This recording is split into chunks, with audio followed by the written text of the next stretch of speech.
আজকের ক্লাসে দেওয়া হলো একটা সুন্দর প্যারাগ্রাফ। প্যারাগ্রাফ রাইটিং শুধুমাত্র পাঠ্যপুস্তকের জন্য নয়, প্যারাগ্রাফ রাইটিং লিখলে সেন্টেন্সের জ্ঞান অনেক বাড়ে, সেন্টেন্স কনস্ট্রাকশনের জ্ঞান বাড়ে, স্টক অফ ওয়ার্ডসও বাড়ে। স্টুডেন্ট লাইফ, ছাত্র জীবন, এইটার সম্পর্কে একটা প্যারাগ্রাফ আজকের ক্লাসে দেওয়া হলো। সমস্ত সেন্টেন্সগুলোকে ব্যাখ্যা করে গ্রামাটিক্যালি এক্সপ্লানেশন দিয়ে এটা দেওয়া হলো। আশা করা যাচ্ছে প্রথম থেকে শেষ অবধি দেখলে এই প্যারাগ্রাফটা নিশ্চয়ই প্রত্যেকেরই কাজে লাগবে। তাহলে চলো আর দেরি না করে শুরু করা যাক প্যারাগ্রাফটা। প্রথম সেন্টেন্সটা আছে, একজনের জীবনে ছাত্র জীবন হচ্ছে সব থেকে ভালো সময়। ইংলিশটা দেখো, এখানে আছে student life is the best time in once life. দেখো, স্টুডেন্ট লাইফ বলতে এখানে ছাত্র জীবনটা বোঝাচ্ছে।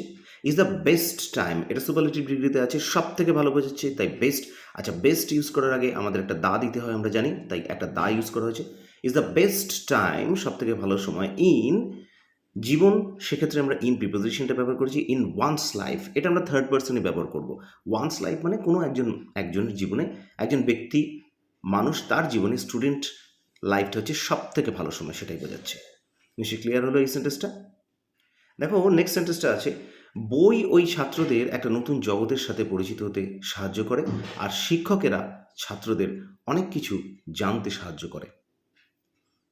দেখো, সেন্টেন্সের ইংলিশটা এইভাবে লেখা হয়েছে, books make students familiar with a new world.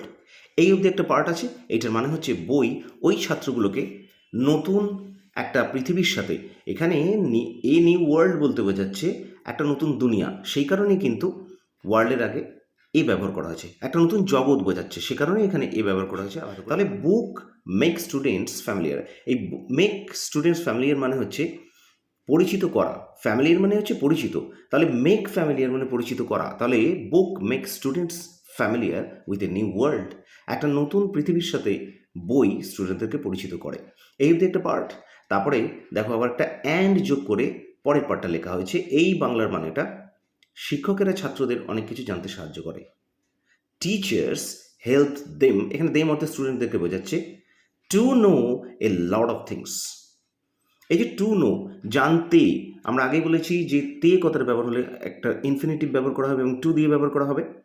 তাহলে এই যে কথাটা এখানে, টিচার্স হেল্প দেম মানে টিচার্স এরা সাহায্য করে স্টুডেন্টদেরকে টু নো, জানতে। এই টু নোটা একটা ইনফিনিটিভ ভার্ব দিয়ে ব্যবহার করা হয়েছে, to know A lot of things. কি জানতে সাহায্য করে? এ লট অফ থিংস মানে প্রচুর জিনিস জানতে সাহায্য করে। চলে এসো তার পরের সেন্টেন্সে। ছাত্রদের প্রথম কর্তব্য হচ্ছে পড়াশোনা করা এবং তাদের পড়াশোনা তৈরি করা। পড়াশোনা করা অর্থে এখানে স্টাডি বলা হচ্ছে, পড়াশোনা করা এটা একটা ভার্ব, আর পড়াশোনা তৈরি করা হচ্ছে প্রিপেয়ার লেসন্স মানে তাদের পাঠ্যপুস্তকের পড়াশোনা বা হোমওয়ার্ক ইত্যাদি তৈরি করা। এখানে তাহলে সেন্টেন্সটা হলো, ছাত্রদের প্রথম কর্তব্য হচ্ছে পড়াশোনা করা। The primary duty of students, primary duty of students কথাটার মানে হচ্ছে প্রথম কর্তব্য। The primary duty of students is to study and prepare their lessons. তাদের কর্তব্যটা কি? এই যে এখানে টু দিয়ে ব্যবহার করা হয়েছে, টু স্টাডি মানে পড়াশোনা করা, এখানে টু অর্থে এইভাবে ব্যবহার করা হলো, টু স্টাডি পড়াশোনা করা, স্টাডিটা একটা ভার্ব, অ্যান্ড দেখো আবার অ্যান্ড দিয়ে করা হয়েছে প্রিপেয়ার, এবং আর কি করা? প্রিপেয়ার। এই প্রিপেয়ার কথাটাও কিন্তু একটা ভার্ব, এখানে কাজ করা বোঝাচ্ছে। প্রিপেয়ার দেয়ার লেসন্স, কি তৈরি করবে? কি প্রিপেয়ার করবে? দেয়ার লেসন্স, তাদের লেসন্সগুলো, পড়াশোনাটাকে তৈরি করবে। কারণ নিশ্চয়ই ক্লিয়ার হলো সেন্টেন্সটা। The primary duty of students is to study and prepare their lessons. দুটো ভার্ব আছে, দুটো ভার্বকে অ্যান্ড দিয়ে জোড়া হয়েছে। ছাত্রদের প্রাথমিক কর্তব্য হচ্ছে তাদের পড়াশোনা করা এবং তাদের পড়াশোনাটাকে তৈরি করা, প্রিপেয়ার করা। চলে এসো পরের সেন্টেন্সে। ছাত্রদের মা বাবাকে এবং শিক্ষককে সম্মান করা উচিত। উচিত অর্থে আমরা জানি যে আমরা উচিত হতে শুড ব্যবহার করি। দেখো, student should respect there parents and their teachers. এখানে স্টুডেন্টস শুড, এই শুডটা হচ্ছে একটা মডেল অক্সিলারি আমরা বলতে পারি, এটা ব্যবহার করা হচ্ছে। এখানে মেইন ভার্ব হচ্ছে রেসপেক্ট। কি করা উচিত? না রেসপেক্ট করা উচিত, মেইন ভার্ব হচ্ছে এটা, রেসপেক্ট করা। কাদেরকে করবে? দেয়ার প্যারেন্টস অ্যান্ড দেয়ার টিচার্স। আমরা জানি কি বা কাহাকে দিয়ে প্রশ্ন করলে সেটাকে অবজেক্ট বলা যায়, তাহলে কাদেরকে তারা সম্মান করবে? দেয়ার প্যারেন্টস অ্যান্ড টিচার্স, তাদের মা বাবা এবং শিক্ষকদের। সুতরাং এখানে দেয়ার প্যারেন্টস অ্যান্ড টিচার্স এটা একটা অবজেক্ট বলতে পারি আমরা। তাহলে এটা একটা সিম্পল সেন্টেন্স। স্টুডেন্ট হচ্ছে সাবজেক্ট, শুড হচ্ছে মডেল অক্সিলিয়ারি, আর রেসপেক্ট হচ্ছে মেইন ভার্ব, আর their parents and their teachers এটা হয়ে গেল অবজেক্ট। নিশ্চয়ই ক্লিয়ার হলো সেন্টেন্স স্ট্রাকচারটা। চলে এসো তারপরে সেন্টেন্সে।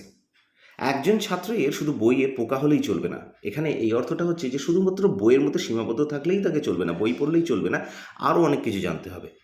তাহলে এটাকে লেখা হয়েছে a student should never be a bookworm only. এই বুক ওয়ার্ম কথাটা মানে বইয়ের পোকা। A student should never be, এখানে নেভার ব্যবহার করা হচ্ছে মানে কখনই না অর্থে। আমরা জানি নেভার ব্যবহার করে দিয়ে একটা পজিটিভ ভার্বকে যদি ব্যবহার করে দেওয়া যায় ইংরেজিতে এভাবেই কথাটা বলে দেওয়া যায়, ডু নট বা ডাজ নট, এই কথাগুলো লেখাটা দরকার পড়ে না। তাহলে a student should never be a bookworm only, শুধুমাত্র বইয়ের পোকা হলেই একটা স্টুডেন্টের চলবে না। পরের সেন্টেন্স দেখো, বর্তমানে প্রতিযোগিতার যুগে একজন ছাত্রকে তার পৃথিবীর বা তার দুনিয়ার আশেপাশের জিনিসগুলোকেও জানতে হবে। এটা একটু বড় সেন্টেন্সটা আছে, কিন্তু সেন্টেন্সটা শক্ত কিছু নেই। দেখো, বর্তমান প্রতিযোগিতার যুগে এই কথাটাকে এখানে আলাদাভাবে জাস্ট লেখা হয়েছে in the present age of competition. Present age of competition মানে হচ্ছে বর্তমানের কম্পিটিশনের যুগ, অর্থাৎ প্রতিযোগিতার যুগ। এই যুগে একটা কমা দেওয়া হয়েছে, স্টুডেন্ট শুড নো, স্টুডেন্টদের জানা উচিত। এখানেও কিন্তু শুড ব্যবহার করা হয়েছে, শুড নো জানা উচিত। কি জানা উচিত? About the world around them. About the world মানে সেই দুনিয়াটা, সেই পৃথিবীটা জানা উচিত, অ্যারাউন্ড দেম তাদের চারিপাশে। আবার একবার ভেঙে বলে দিই, in the present age of competition বর্তমানের এই প্রতিযোগিতার যুগে স্টুডেন্ট শুড নো, স্টুডেন্টদের জানা উচিত about the world around them, সেই দুনিয়াটা যে দুনিয়াটা তাদের আশেপাশে চারিপাশে রয়েছে। এখানে স্টুডেন্ট এটা কিন্তু সাবজেক্ট এই সেন্টেন্সটার মধ্যে। শুডটা হচ্ছে মডেল অক্সিলিয়ারি, নোটা হচ্ছে মেইন ভার্ব। পরের সেন্টেন্স দেখো, ছাত্রদের সবসময় তাদের মা বাবাকে মেনে চলা উচিত এবং তাদের আজ্ঞা পালন করা উচিত, বা তারা যেটা বলবে সেটা পালন করা উচিত। তাহলে সেন্টেন্সটা এখানে এভাবে লেখা হয়েছে, স্টুডেন্ট শুড ওবে, স্টুডেন্টদের ওবে করা উচিত মানে মেনে চলা উচিত।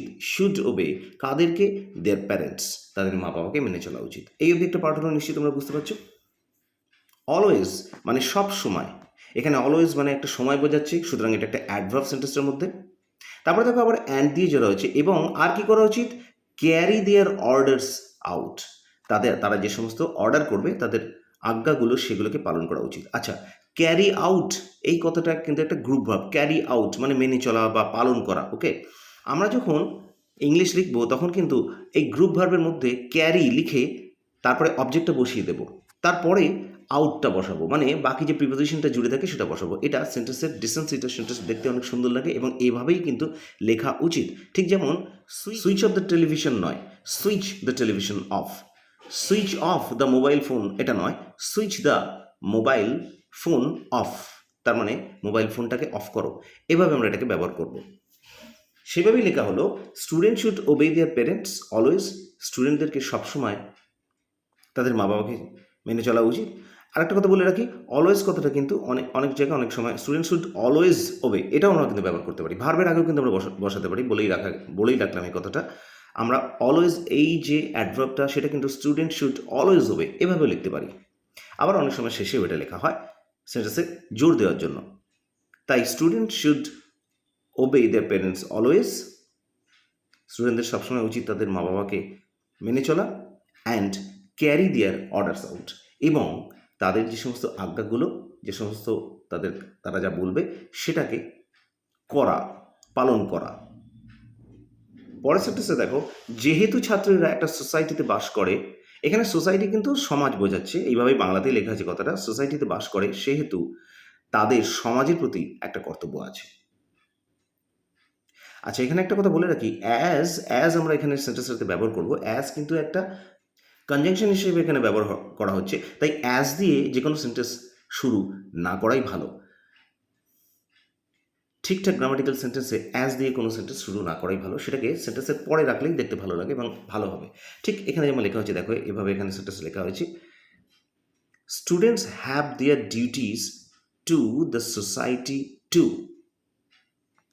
মানে সেই সোসাইটিটাতেও তাদের একটা কর্তব্য আছে। এখানে TW2 মানে ওই সোসাইটিটাতেও, এইভাবেই অর্থটা বোঝাচ্ছে। তাহলে students have their duties to the society too, স্টুডেন্টদেরও সেই সমাজে একটা কর্তব্য আছে as they live in a society, যেহেতু তারা একটা সোসাইটিতে বাস করে। এখানে যে অ্যাজ কথাটা ব্যবহার করা হয়েছে, এই অ্যাজ কথাটার অর্থ হচ্ছে যেহেতু। অ্যাজ এইটাকে আবার একটা কনজাংশন দিয়ে আলাদা করে জোড়া হয়েছে কথাটা, as they live in a society. এটা এখানে সাবজেক্ট, এই দে অর্থ হচ্ছে স্টুডেন্টদেরকে বোঝানো হচ্ছে ওপরে। তাহলে অ্যাজ দে লিভ, তারা বাস করে ইন এ সোসাইটি, একটা সমাজে বাস করে। তাই অর্থটা এভাবেই হলো যে যেহেতু ছাত্ররা একটা সোসাইটি বা সমাজে বাস করে, সেহেতু সমাজের প্রতি তাদের একটা কর্তব্য আছে। আর একটা কথা বলে রাখি, এখানে অনেকগুলো কর্তব্যও কিন্তু বোঝাচ্ছে। সেই কারণে দেখো, এটা আমি মেনশনই করে দিলাম, যেখানে দেখো ডিউটিজ আছে, এখানে বাংলাটা একটা কর্তব্য আছে বোঝানো হচ্ছে। তাহলে একটা কর্তব্য সেইভাবে ইউজ না করে কিন্তু এখানে ডিউটিজ আছে, মানে অনেকগুলো কর্তব্য আছে, সেটাই ইংলিশে জাস্ট বোঝাচ্ছে। পরের সেন্টেন্স দেখো, সমাজে ছাত্রদের গরিবদের ও দুর্বলদের সাহায্য করা উচিত এবং প্রত্যেকের জন্য সহানুভূতি থাকা উচিত। মানে সমাজে যারা গরিবরা আছে, গরিব মানুষেরা আছে, তাদেরকে, এবং যারা দুর্বল আছে তাদেরকে সাহায্য করা উচিত ছাত্রদের, এবং তাদের জন্য সহানুভূতিটাও থাকা উচিত, সিম্প্যাথি থাকা উচিত। তাহলে এইভাবে সেন্টেন্সটা লেখা হয়েছে, দেখো, ইন সোসাইটি, সেই সমাজে student should help the poor and weak, ছাত্রদের গরিবদের, আচ্ছা এখানে দা পুর বলতে কিন্তু একটা জাতিকে বোঝাচ্ছে। আমরা যখন লিখবো কোনো জিনিস, দা পুর মানে গরিব জাতিটা বোঝাচ্ছে, দ্য রিচ মানে বড়লোক জাতিটাকে বোঝাচ্ছে সমাজের, এইভাবে লিখবো। সেই জন্য পুরের আগে কিন্তু একটা আর্টিকেল ব্যবহার করতে হবে, দা আর্টিকেলটাকে অবশ্যই ব্যবহার করতে হবে, যেহেতু নির্দিষ্ট একটা জাতিকে বোঝাচ্ছে। তাহলে in society student should help the poor and week, যারা দুর্বল এবং যারা গরিব স্টুডেন্টদেরকে তাদের সাহায্য করা উচিত। তারপরে দেখো আবার অ্যান্ড দিয়ে জোড়া হচ্ছে, অ্যান্ড এবং they should have sympathy for all, এবং তাদের প্রত্যেকের প্রতি একটা সিম্প্যাথি মানে সহানুভূতি, সিম্প্যাথি মানে সহানুভূতি থাকা উচিত। শুড হ্যাভ, শুড মানে উচিত, মডেল অক্সিলিয়ারি, আর হ্যাভ মানে হচ্ছে মেইন ভার্ব এখানে থাকা।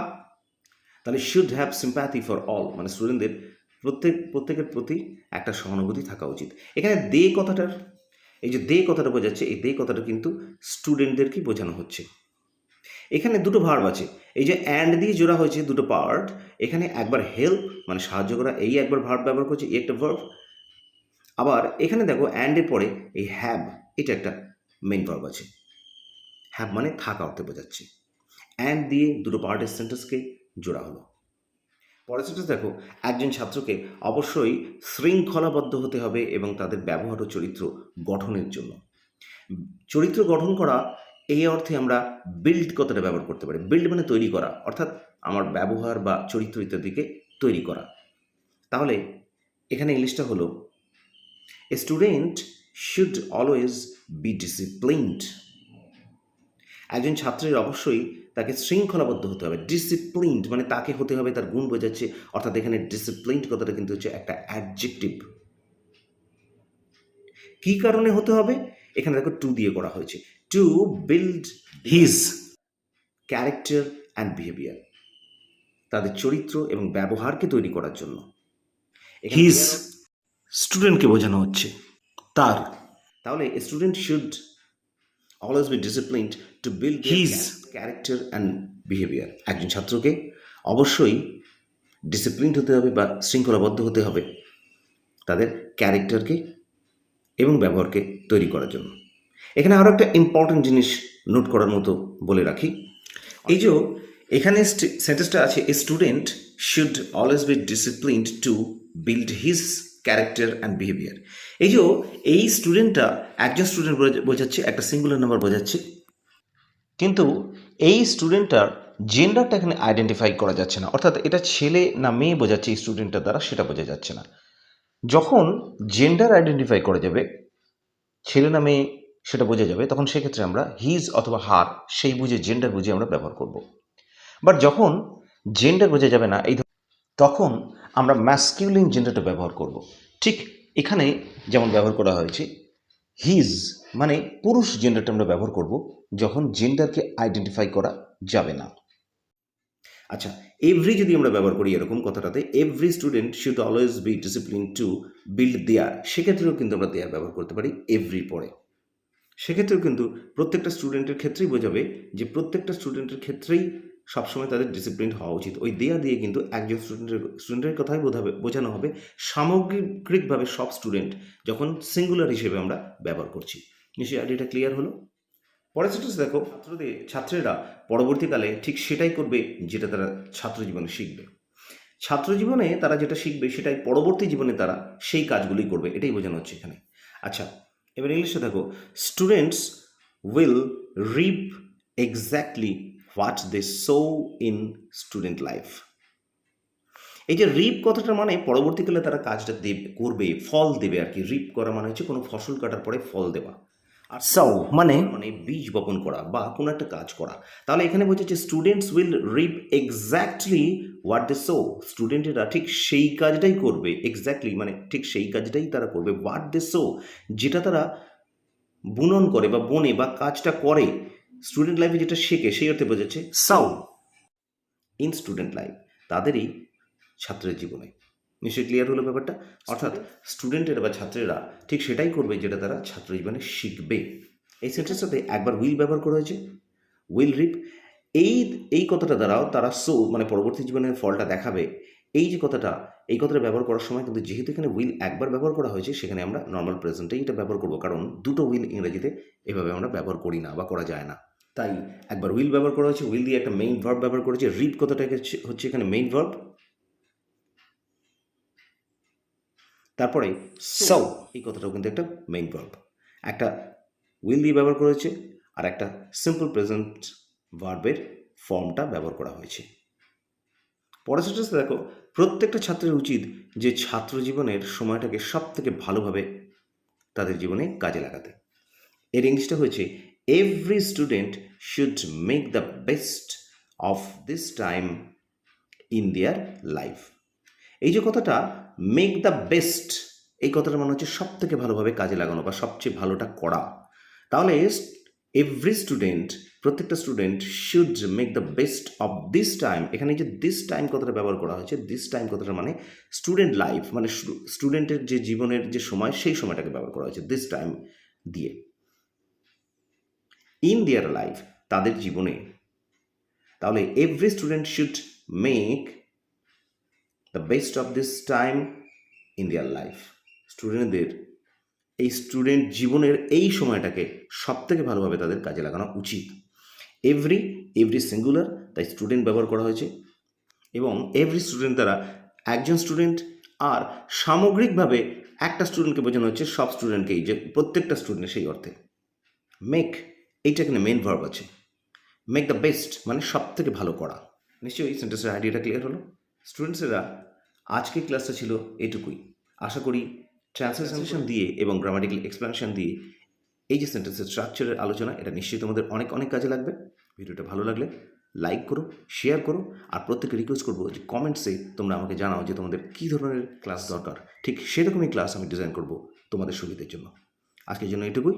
প্রত্যেকে ধন্যবাদ, ভালো থেকো।